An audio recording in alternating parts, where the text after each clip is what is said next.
Во 1940 година во Желево, Леринско, денешна Грција, е роден големиот македонски сликар Танас Луловски. Во 1967 година дипломирал на Институтот за ликовни уметности Николаe Григореску во Букурешт, Романија. Починал 2006 година во Скопје.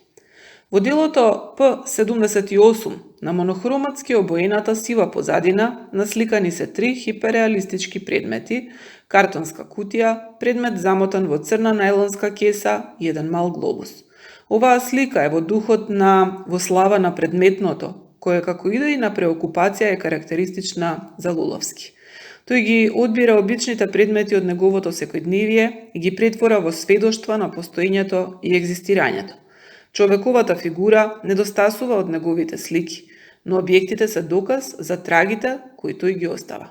Предметите се дадени со веризам и точност, реалистичност до крајна деталност, но нивната поставеност во нереален, абстрактен простор им ја одзема фотографско реалистичната димензија и им дава акцент на концептуалната и надреална димензија која преовладува во делата на овој значаен македонски автор.